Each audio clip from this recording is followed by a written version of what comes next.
Welcome to Downloaded. This is the show where we gather the most opinionated voices in the tech field today and focus all that energy and all the stories impacting our tech world right here. I'm your host, Jim Louderback. Joining me today, super excited to have Janko Rutgers here from GigaOM, senior writer, also the host of Cord Cutters, really cool show about cutting the cord.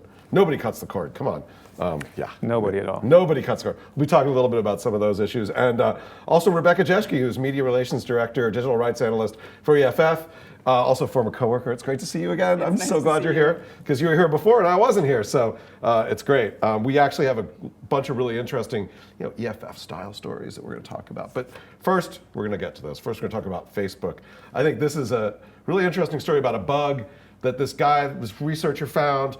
Facebook wouldn't even acknowledge it. Facebook, they're going to give you $500 or up if you find a bug, and they fixed it. And this guy was like, "You're not paying attention to me." So he hacked Zuckerberg's wall. Rebecca, should they actually pay this guy, or is he doing something wrong here? Well, they should pay him. I mean, clearly, on the PR level, they should pay him. Yeah, on PR level alone, right? Right. I mean, I have to admit, I have some sympathy for Facebook here.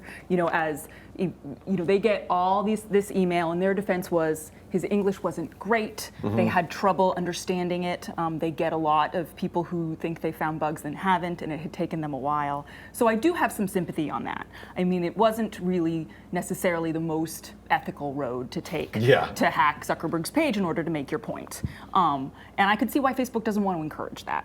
On the other hand, this guy found a real bug, a real thing. Right, it was a real bug because, look, his wall is private. I mean, you're not allowed to do that.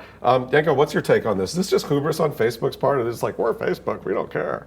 I mean, it's kind of interesting. I think to your point, they don't want to encourage everybody now to hack Zuckerberg's homepage. That would be kind of a bad outcome of this whole thing. If you hack Zuckerberg's homepage, you get $500. That sounds like a great thing to try, right? So they didn't want to have this outcome. But on the other hand, now they look pretty bad. And I think there's also a point to be made that Facebook has always said we're like the hacker company. When they IPO, when they announced their public offering, Zuckerberg went out and wrote this whole thing, this manifesto, the hacker way, and it has all these things in it where it says, you should be bold, you should be allowed to make mistakes, you should prove your point. And that's kind of what this guy did, right? So he's following the hacker way. And Facebook says, actually we didn't mean this. Yeah, well, companies change. When you're a little startup, it's easy to say you're a hacker company. When you're a multi-billion-dollar public company, it's hard to still say, yes, we should be hackers.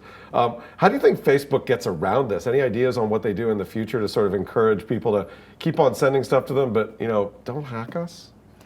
I think it's an easy, if expensive solution, which is spending a lot of time on their email. Yeah. I mean, it's a customer service solution. Hire people who know how to read other languages?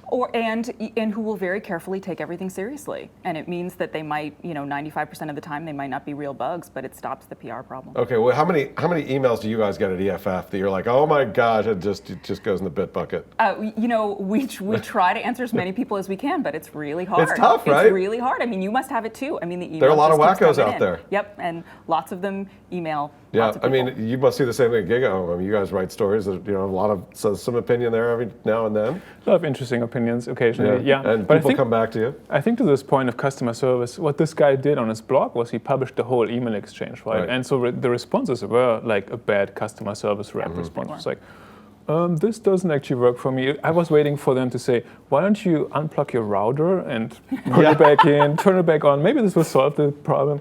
But so if they invest a little bit more in that space and maybe translated some of the documents, that might be a good first step. Yeah, so